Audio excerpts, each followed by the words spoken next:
नमस्कार, आप देख रहे हैं BRJ टीवी जनता की आवाज। मैं आपके साथ कंचन कुमार। मैं अभी सीतामढ़ी का रीगा प्रखंड का पोसवा पतनिया बुनियादी टोला में उपस्थित हूँ, जो कि यहाँ एक बौद्ध रीति रिवाज से श्रद्धांजलि स्मरण का कार्यक्रम रखा गया है। जो कि आइए मैं इनसे जानता हूँ कि बौद्ध रीति से जो है किस प्रकार श्रद्धांजलि स्मरण का कार्यक्रम कराया जाता है। जी सर, आपका BRJ टीवी में स्वागत है। थोड़ा सा नजदीक आइए। धन्यवाद, आपको भी स्वागत है। जी सर, आप ये बताएं कि बौद्ध रीति रिवाज से जो है किस प्रकार से जो है श्रद्धांजलि स्मरण का जो है कार्यक्रम कराया जाता है। सबसे पहले तो अभी आपके इस चैनल के माध्यम से जितने भी दर्शक इस चीज़ को देख और सुन रहे हैं, मैं उन सभी लोगों को मैं हार्दिक दिल से नमो बुद्धाय जय भीम से अभिवादन करता हूँ। जी, बहुत धन्यवाद। अभी हम लोग रीगा प्रखंड के पोसवा पटनिया पंचायत के बुनियादी टोला में एक श्रद्धांजलि कार्यक्रम कराने आया हूँ। यहाँ रामप्रीत राम जी की पत्नी कैलाश देवी जी का परिनिर्माण पिछले 27 जनवरी को हो गया था। आज उनका श्रद्धांजलि सभा है। तो बौद्ध धर्म में मरणोपरांत व्यक्ति को श्रद्धा व्यक्त करने के लिए, उनके प्रति श्रद्धा व्यक्त करने के लिए उनके प्रति श्रद्धांजलि लोग अर्पित करते हैं। और इसमें आडंबर, पाखंड, अंधविश्वास का कहीं भी इसमें कोई स्थान नहीं होता है। जिस तरह से पहले जैसे हिंदू रीति रिवाज में होता है, मरणों के उपरांत बहुत सारे कर्म कांड कराए जाते हैं, पिंडा पराया जाता है, उत्तरी लिया जाता है, तो ये सब काम इसमें नहीं होता है। ये बिल्कुल वैज्ञानिक ढंग से जो है, एक मानवीय ढंग से बौद्ध रीति में कार्यक्रम होता है। और मृत व्यक्ति के प्रति एक सम्मानजनक जो है उनके प्रति श्रद्धा व्यक्त किया जाता है। जी तो सर, आप ये बताएं कि जो है यह कार्यक्रम जो है लगभग मतलब किस तरह का जो है व्यवस्था रखा जाता है और क्या क्या चीज़ का जो है पूजन यहाँ पर किया जाता है। देखिए, इसमें सबसे पहले जैसा कि आप इसमें देखते हैं, यहाँ पर 2 तस्वीर लगी हुई है। जी। भगवान बुद्ध और बाबा साहब की तस्वीर है। जी। ऐसे भी इनके अलावे भी हमारे बहुजन समाज में बहुत ऐसे महापुरुष हैं जिन्होंने इस देश में मानववादी व्यवस्था स्थापित करने के लिए, समतावादी व्यवस्था स्थापित करने के लिए संघर्ष किया। और सभी मानवतावादी महापुरुष चाहते थे कि भारत एक जाति विहीन समाज हो, असमता विषमता विहीन समाज हो, यहाँ समता स्थापित हो। तो इसके लिए बहुत सारे हमारे महापुरुष, जैसे नाम गिना दूं, ज्योतिबा राव फूले, माता सावित्रीबाई फूले, साहू जी महाराज, पियारी वीरामा स्वामी नायकर, ललई सिंह यादव, जगदेव बाबू, कर्पूरी ठाकुर साहब, ये तमाम जो महापुरुष हुए। हमारा देश ऋषि मुनियों का देश कहा जाता है। यहाँ पर बड़े बड़े संत ऋषि महर्षि पैदा हुए। संत कबीर, संत रैदास, संत चोखा मेला, संत नामदेव, संत नारायण गुरु, संत गाडगे बाबा, इन तमाम संतों गुरुओं महापुरुषों का एक ही उद्देश्य रहा कि हमारा भारत समतावादी विचारधारा पर चले, भारत जाति विहीन, विषमता विहीन भारत में समाज का निर्माण हो। और उसी कड़ी में परम पूज्य बाबा साहब का आगमन होता है और संतों महापुरुषों के उन विचारों पर आधारित भारत के सामाजिक, आर्थिक, शैक्षणिक यानी सारी व्यवस्था का निर्माण उन्होंने भारत के संविधान के माध्यमों का एक दायित्व देता है, कर्तव्य देता है कि भारत में कैसी संस्कृति का निर्माण हो, जिस संस्कृति में विषमता नहीं हो, जात पात नहीं हो, ऊंच नीच नहीं हो, छुआछूत नहीं हो। तो आज भी हमारा समाज एक ऐसा समाज है जो हमारे देश में एक कहा गया है, ये हमारे देश का एक वाक्य है कि विद्वान सर्वत्र पूज्यते। लेकिन भारत एक ऐसा देश है जहाँ विद्वानों की पूजा नहीं होती है, यहाँ जाति की पूजा होती है। यहाँ जाति की पूजा होती है, विद्वान की पूजा नहीं होती है। सर, ये कैसे कह सकते हैं कि जाति की पूजा होती है।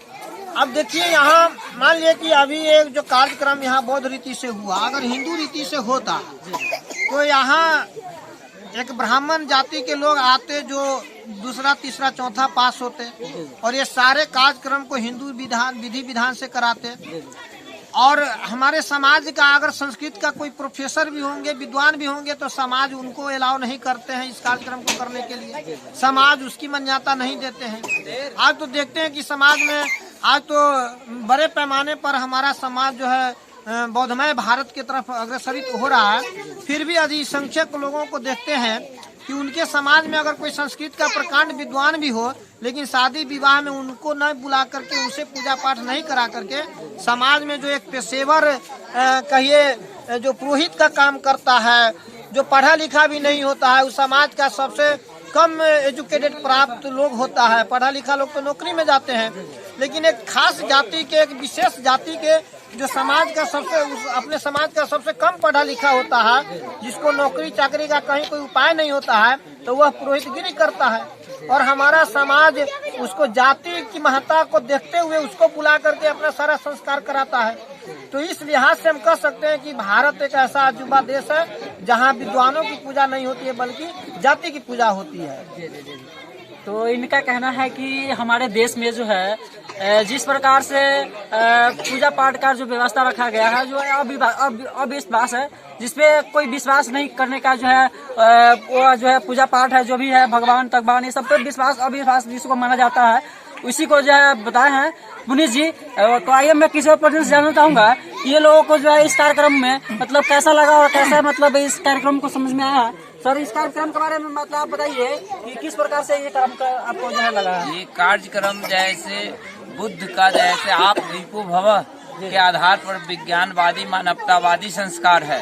इस विधि से ये मरणोपरांति नहीं, मानव जीवन के जितने संस्कार होते हैं, शादी विवाह संस्कार है। इस विधि से ये मरणोपरांति नहीं, मानव जीवन के जितने संस्कार होते हैं, शादी विवाह, जन्म, नामाकरण, गृह प्रवेश, ये सारे ये हमारे श्रेष्ठ इस विधि से हम पुनीत बैठा जी हमारे इस जिले में करवाते हैं। जी जी जी जी।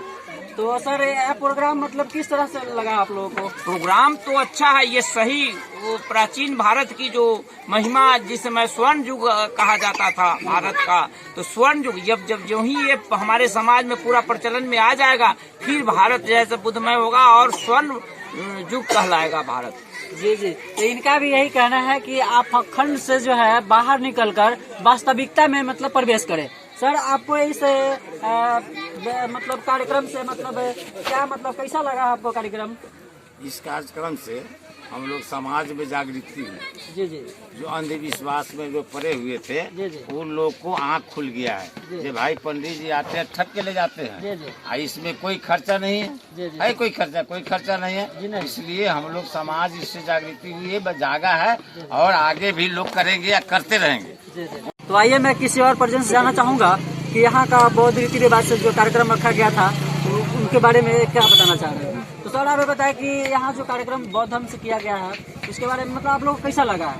हम तो यही काम करे अपना ससुर से।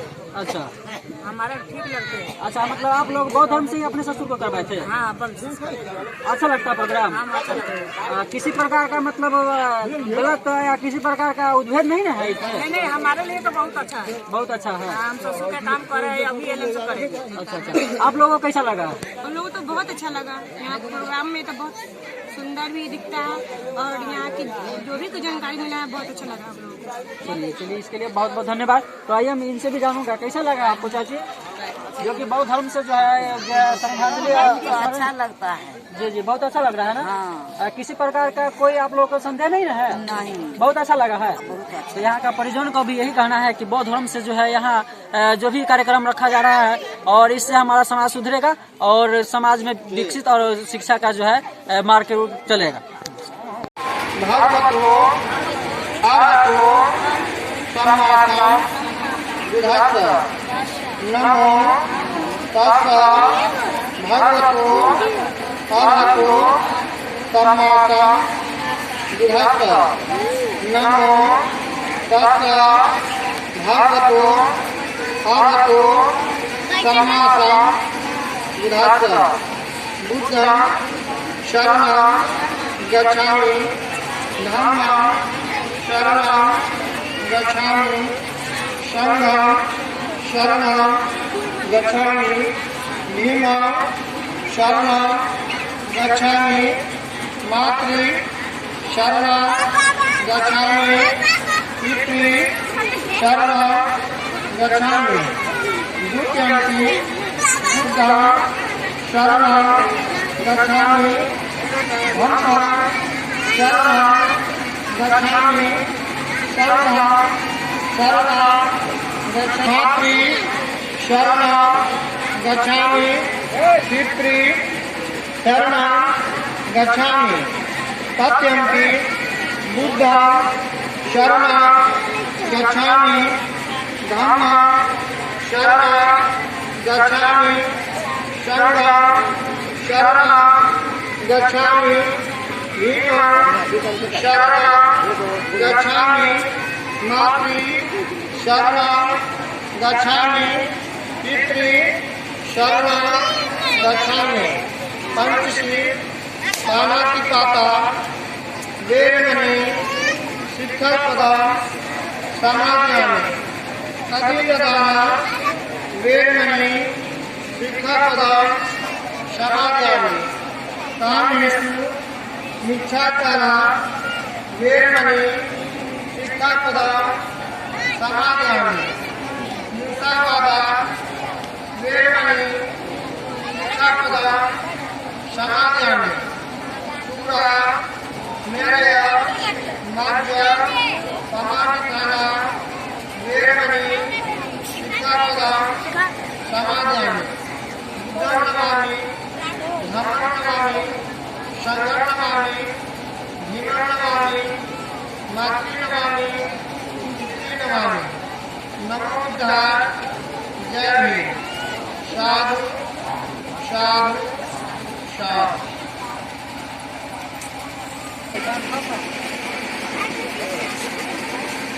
हटो हटो करे ए बाबू हटो टीका लगाएंगे बाहर से इधर से मोमबत्ती जल रही है दोनों हाथ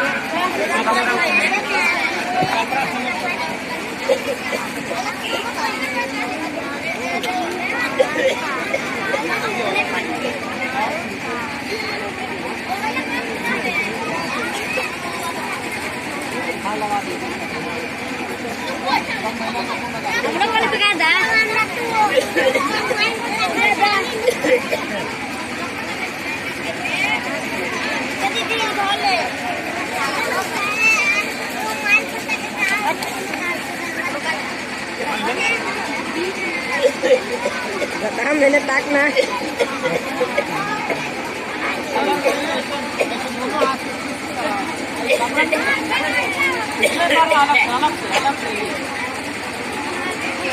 अलग से ऐसे दीजिएगा कपड़ा फिर आपका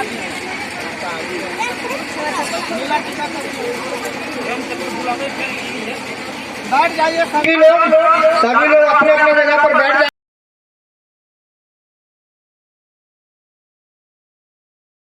हमारे महापुरुषों का जो जीवन संघर्ष है ये आगे बढ़ता है, तो जिनको जो अपना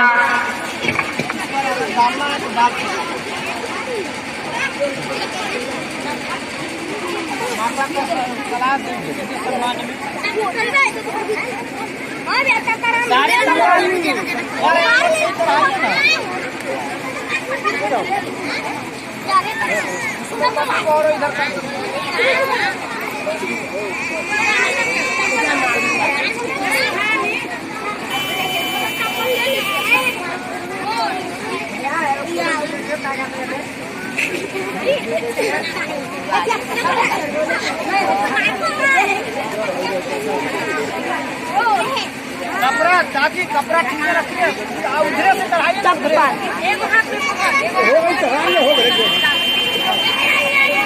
कपड़ा चलेगा तो गोड़